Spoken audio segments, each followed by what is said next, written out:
రాష్ట్రంలో అరాచక పాలన, విధ్వంసం పరిపాలన సాగుతుందని మాజీ మంత్రి కలువ శ్రీనివాసులు విమర్శించారు. అనంతపురం జిల్లా రాయిదుర్గ నియోజకవర్గం పట్టణంలోని 9వ వార్డులో ఆయన పర్యటించారు. ఈ సందర్భంగా వైసీపీకి చెందిన 40 కుటుంబాల వారికి పార్టీ కండువలు వేసి టీడీపీలో సాధారణంగా ఆహ్వానించారు.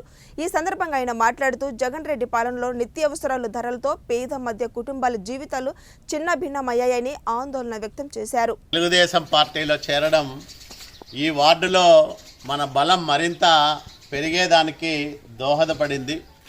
ఇంతమంది పద్మశాలి నాయకులు అట్లాగే ఇతరులు అందరూ కూడా ఈరోజు చంద్రబాబు నాయుడు గారి నాయకత్వం ఈ రాష్ట్రానికి చాలా అవసరం.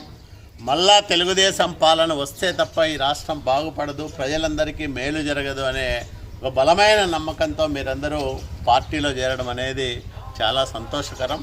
ఈరోజు శ్రీనివాసులు గారు ఉన్నారు, మరి మిగతా పెద్దలందరూ కూడా సిద్ధరు కూడా వెంకటేష్ అందరూ ఈరోజు ఈ రాష్ట్రంలో జరుగుతున్న అరాచక పాలన, ఒక విధ్వంసకర పరిపాలన చూసి ఇదేనా ప్రభుత్వం అంటే, ఇట్లాగైనా పరిపాలన చేసేదనే బాధ మనోవేదన అందరిలోనూ వ్యక్తమవుతుంది. మీరందరూ నేను వచ్చినప్పుడు మాట్లాడిన సందర్భంలో మీరు వ్యక్తం చేసిన అభిప్రాయాలు ఇవన్నీ కూడా చాలా స్పష్టంగా చెప్తా ఉన్నాయి. ఇట్లాంటి ప్రభుత్వం ప్రజలకు మంచి చేయడం లేదు కాబట్టి మళ్ళా తెలుగుదేశం జనసేన కూటమి అధికారంలోకి రావాల్సిన అవసరం ఉంది.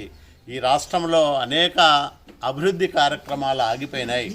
సంక్షేమంలో కోతలు పెడతా ఉన్నారు, కరెంటు ఛార్జీలు లాంటివి విపరీతంగా పెంచుతూ ఉన్నారు, నిత్యావసర సరుకుల ధరలు భయంకరంగా పెరిగిపోయినాయి.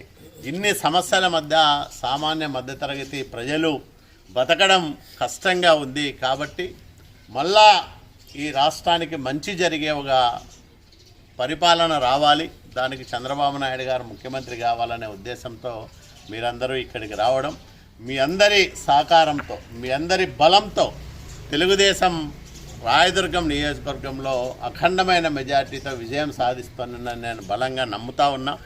మనకి ఎక్కువ మెజార్టీ తెచ్చుకోవాల్సిన అవసరం ఉంది.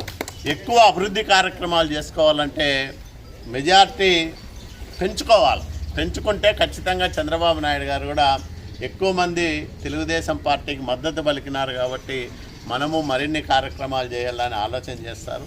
ఈ సందర్భంగా మీ అందరికీ నేను ఒకటే